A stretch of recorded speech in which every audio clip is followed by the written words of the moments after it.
ആകാശവാണി.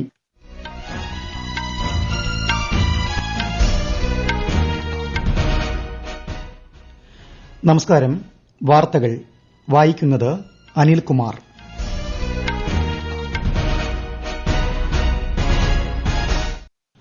പ്രധാന വാർത്തകൾ. 2025 ധനകാര്യ ബില്ലും ധനവിനിയോഗ ബില്ലും കേന്ദ്രമന്ത്രി നിർമ്മല സീതാരാമൻ രാജ്യസഭയിൽ അവതരിപ്പിച്ചു. ഓൺലൈൻ പ്ലാറ്റ്ഫോമുകളുടെ മാതൃകയിൽ കേന്ദ്ര സർക്കാർ സഹകരണ ടാക്സി ആരംഭിക്കുമെന്ന് കേന്ദ്ര ആഭ്യന്തരമന്ത്രി അമിത്ഷാ. മെഡിക്കൽ ഓക്സിജൻ കൈകാര്യം ചെയ്യുന്നത് സംബന്ധിച്ച മാർഗ്ഗനിർദ്ദേശങ്ങൾ കേന്ദ്ര ആരോഗ്യ കുടുംബക്ഷേമ മന്ത്രാലയം പുറത്തിറക്കി. രാജ്യത്തെ കർഷകരുടെ ഉന്നമനത്തിനായി സർക്കാർ പ്രതിജ്ഞാബദ്ധമെന്ന് കേന്ദ്രമന്ത്രി ശിവരാജ് സിംഗ് ചൌഹാൻ. വയനാട് മുണ്ടക്കൈ ചൂരൽമലയിൽ മാതൃകാ ടൌൺഷിപ്പിന്റെ ശിലാസ്ഥാപനം മുഖ്യമന്ത്രി പിണറായി വിജയൻ നിർവഹിച്ചു. പുനരധിവാസത്തിനായി അസാധാരണ ഇടപെടലാണ് സർക്കാർ നടത്തുന്നത് എന്ന് മുഖ്യമന്ത്രി. ഖേലോ ഇന്ത്യ പാരാഗെയിംസിന് ഡൽഹിയിൽ സമാപനം. ഐപിഎല്ലിൽ ഹൈദരാബാദിനെതിരെ ലക്നൌ ഫീൽഡിംഗ് തിരഞ്ഞെടുത്തു. വാർത്തകൾ വിശദമായി.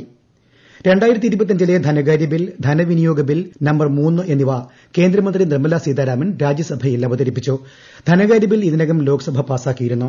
രാജ്യത്ത് തൊഴിലില്ലായ്മ നിരക്കും വിദ്യാഭ്യാസ, ആരോഗ്യ, ഭക്ഷ്യമേഖലകളിലെ പണപ്പെരുപ്പവും വർദ്ധിച്ചതായി ബില്ലിന്മേലുള്ള ചർച്ചയ്ക്ക് തുടക്കമിട്ട് കോൺഗ്രസ് എംപി പി ചിദംബരം പറഞ്ഞു.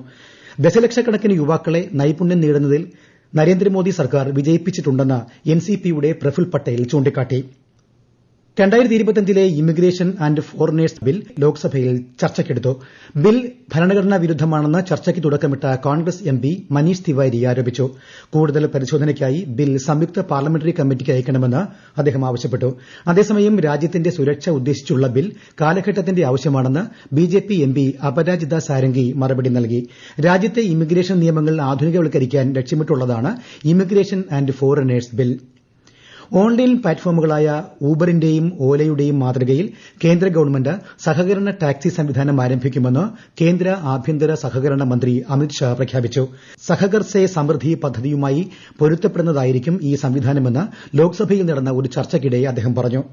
ഏതാനും മാസങ്ങൾക്കുള്ളിൽ വിപുലമായ രീതിയിൽ സഹകരണ ടാക്സി സേവനം ആരംഭിക്കുമെന്നും അതിൽ ഇരുചക്രവാഹനങ്ങൾ, ടാക്സികൾ, റിക്ഷകൾ, ഫോർ വീലറുകൾ എന്നിവയുടെ രജിസ്ട്രേഷൻ സാധ്യമാക്കുമെന്നും ലാഭം നേരിട്ട് ഡ്രൈവർമാർക്ക് ലഭ്യമാക്കുമെന്നും അദ്ദേഹം വ്യക്തമാക്കി. രാജ്യത്തെ സഹകരണ സംവിധാനത്തിനുള്ളിൽ ഒരു സഹകരണ ഇൻഷുറൻസ് കമ്പനി ഉടൻ രൂപീകരിക്കുമെന്നും അദ്ദേഹം അറിയിച്ചു. आने वाले दिनों के कुछ ही महीनों में कोऑपरेटिव बेसिस पर ओला, उबर जैसी एक बहुत बड़ी कोऑपरेटिव सहकार टैक्सी आने वाली है, जो 2 व्हीलर की टैक्सी का भी रजिस्ट्रेशन करेगी, जो रिक्शा का भी रजिस्ट्रेशन करेगी और 4 व्हीलर का भी करेगी, और उसका मुनाफा वो ड्राइवर के पास जाएगा और बहुत कम समय के अंदर एक कोऑपरेटिव इंश्योरेंस कंपनी भी बनने जा रही है. മെഡിക്കൽ ഓക്സിജൻ കൈകാര്യം ചെയ്യുന്നത് സംബന്ധിച്ച ദേശീയ മാർഗ്ഗനിർദ്ദേശങ്ങൾ കേന്ദ്ര ആരോഗ്യ കുടുംബക്ഷേമ മന്ത്രാലയം പുറത്തിറക്കി. ന്യൂഡൽഹിയിലെ all India institute of medical സയൻസസിൽ നടന്ന ശില്പശാലയിലാണ് മാർഗ്ഗനിർദ്ദേശങ്ങൾ പുറപ്പെടുവിച്ചത്. രാജ്യത്തെ മെഡിക്കൽ അടിസ്ഥാന സൌകര്യങ്ങൾ ശക്തിപ്പെടുത്തുന്നതിനും ആരോഗ്യ സംരക്ഷണ മേഖലകളിലുടനീളം ഏകീകൃത ഓക്സിജൻ മാനേജ്മെന്റിന്റെ മികച്ച രീതികൾ ഉറപ്പാക്കുകയും ചെയ്യുന്നതിനുമുള്ള സുപ്രധാന ചുവടുവയ്പ്പാണ് ഇത്. ആന്റി ടാങ്ക് ആയുധ പ്ലാറ്റ്ഫോമായ നാഗ് മിസൈൽ സിസ്റ്റം, 5000 ലൈറ്റ് വാഹനങ്ങൾ എന്നിവ വാങ്ങുന്നതിനായി 2500 കോടി രൂപയുടെ കരാറിൽ പ്രതിരോധ മന്ത്രാലയം ഒപ്പുവച്ചു. നാമിസിന്റെയും ലൈറ്റ് വാഹനങ്ങളുടെയും സംഭരണം, ദേശീയവൽക്കരണവും ദേശീയ പ്രതിരോധ ഉപകരണ നിർമ്മാണ ശേഷിയും വർദ്ധിപ്പിക്കുമെന്ന് മന്ത്രാലയം പ്രസ്താവനയിൽ പറഞ്ഞു. വിവിധ ഘടകങ്ങളുടെ നിർമ്മാണത്തിലൂടെ എംഎസ്എംഇ മേഖലയെ പ്രോത്സാഹിപ്പിക്കുകയും നേരിട്ടും അല്ലാതെയും തൊഴിലവസരങ്ങൾ സൃഷ്ടിക്കുകയും ചെയ്യും. ഡൽഹിയിൽ പ്രതിരോധ സെക്രട്ടറി രാജേഷ് കുമാർ സിംഗിന്റെ സാന്നിധ്യത്തിലാണ് കരാറുകൾ ഒപ്പുവച്ചത്. രാജ്യത്തെ കർഷകരുടെ ഉന്നമനത്തിനായി പൂർണ്ണ പ്രതിബദ്ധതയോടെയാണ് സർക്കാർ പ്രവർത്തിക്കുന്നതെന്ന് കേന്ദ്രമന്ത്രി ശിവരാജ് സിംഗ് ചൌഹാൻ. മിനിമം താങ്ങുവില നൽകി കർഷകരിൽ നിന്ന് ഉൽപ്പന്നങ്ങൾ വാങ്ങുന്നതിനുള്ള പ്രവർത്തനങ്ങൾ നടക്കുന്നുണ്ടെന്നും അദ്ദേഹം പറഞ്ഞു. ആന്ധ്രാപ്രദേശ്, ഗുജറാത്ത്, കർണാടക, മഹാരാഷ്ട്ര, തെലങ്കാന എന്നിവിടങ്ങളിൽ ഇത്തരത്തിൽ സംഭരണം തുടരുന്നുണ്ടെന്ന് ശ്രീ ചൌഹാൻ അറിയിച്ചു. അതേസമയം കർഷകർക്ക് മിനിമം താങ്ങുവില ലഭിക്കുന്നുണ്ടെന്ന് സംസ്ഥാന സർക്കാരുകൾ ഉറപ്പുവരുത്തണമെന്ന് കേന്ദ്രമന്ത്രി നിർദ്ദേശം നൽകി. ഇന്ത്യ ലോകത്തെ രണ്ടാമത്തെ വലിയ 5G വിപണിയായി മാറിയെന്ന് കേന്ദ്ര വാർത്താവിതരണ പ്രക്ഷേപണ മന്ത്രി അശ്വിനി വൈഷ്ണവ് ന്യൂഡൽഹിയിൽ സംഘടിപ്പിച്ച ഒരു പരിപാടിയെ അഭിസംബോധന ചെയ്യുകയായിരുന്നു അദ്ദേഹം. ഈ വർഷം രാജ്യം ആദ്യത്തെ മെയ്ഡ് ഇൻ ഇന്ത്യ ചിപ്പ് പുറത്തിറക്കാൻ പദ്ധതിയിടുന്നതായും കേന്ദ്രമന്ത്രി പ്രഖ്യാപിച്ചു. രാജ്യത്തെ വിമാന ടിക്കറ്റുകളുടെ നിരക്ക് പരിശോധനയുമായി ബന്ധപ്പെട്ട് വ്യോമയാന ഇന്ധനത്തിന്റെ മൂല്യവർദ്ധിത നികുതി കുറയ്ക്കാൻ കേന്ദ്രം സംസ്ഥാനങ്ങളോട് ആവശ്യപ്പെട്ടു.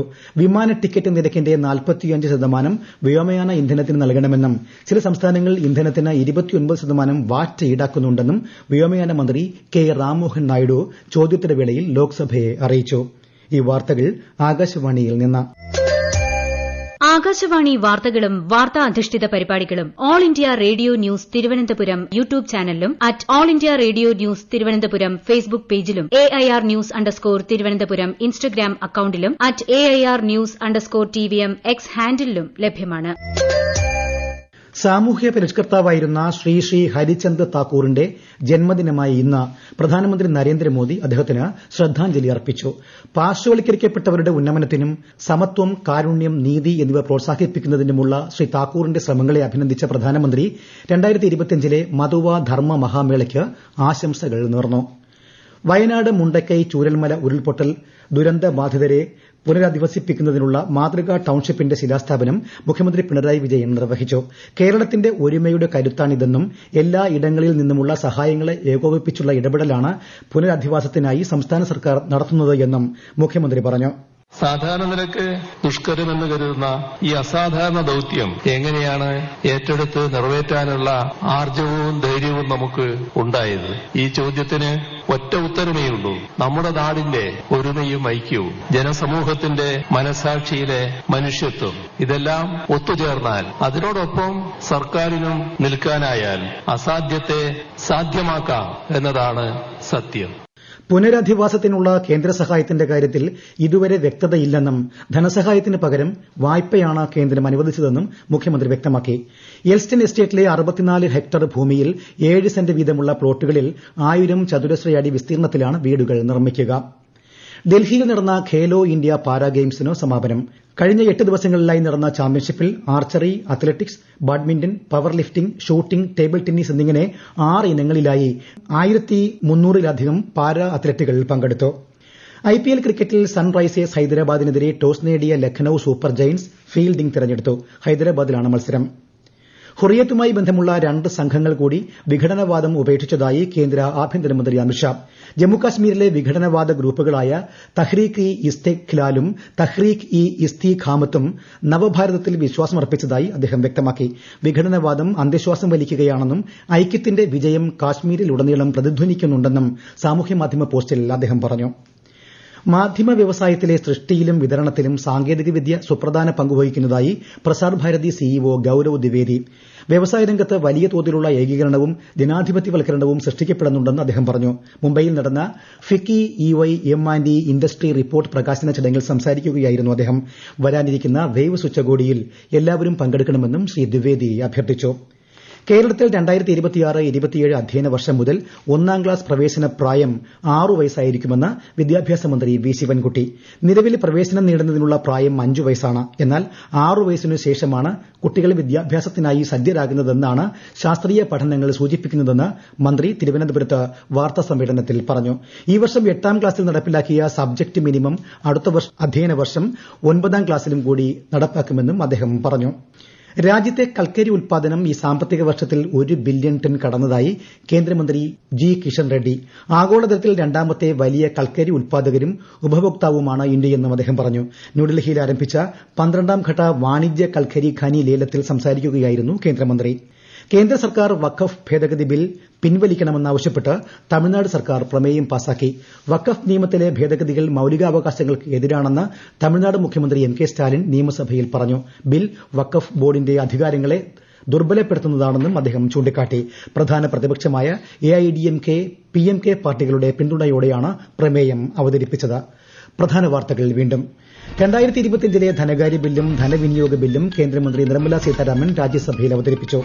ഓൺലൈൻ പ്ലാറ്റ്ഫോമുകളുടെ മാതൃകയിൽ കേന്ദ്ര സർക്കാർ സഹകരണ ടാക്സി ആരംഭിക്കുമെന്ന് കേന്ദ്ര ആഭ്യന്തരമന്ത്രി അമിത്ഷാ. മെഡിക്കൽ ഓക്സിജൻ കൈകാര്യം ചെയ്യുന്നത് സംബന്ധിച്ച മാർഗ്ഗനിർദ്ദേശങ്ങൾ കേന്ദ്ര ആരോഗ്യ കുടുംബക്ഷേമ മന്ത്രാലയം പുറത്തിറക്കി. രാജ്യത്തെ കർഷകരുടെ ഉന്നമനത്തിനായി സർക്കാർ പ്രതിജ്ഞാബദ്ധമെന്ന് കേന്ദ്രമന്ത്രി ശിവരാജ് സിംഗ് ചൌഹാൻ. വയനാട് മുണ്ടക്കൈ ചുഴൽമലയിൽ മാതൃകാ ടൌൺഷിപ്പിന്റെ ശിലാസ്ഥാപനം മുഖ്യമന്ത്രി പിണറായി വിജയൻ നിർവഹിച്ചു. പുനരധിവാസത്തിനായി അസാധാരണ ഇടപെടലാണ് സർക്കാർ നടത്തുന്നത് എന്ന് മുഖ്യമന്ത്രി. ഖേലോ ഇന്ത്യ പാരാ ഗെയിംസിന് ഡൽഹിയിൽ സമാപനം. ഐപിഎല്ലിൽ ഹൈദരാബാദിനെതിരെ ലക്നൌ ഫീൽഡിംഗ് തിരഞ്ഞെടുത്തു. വാർത്തകൾ കഴിഞ്ഞു. അടുത്ത വാർത്താ പ്രക്ഷേപണം രാത്രി 8:35.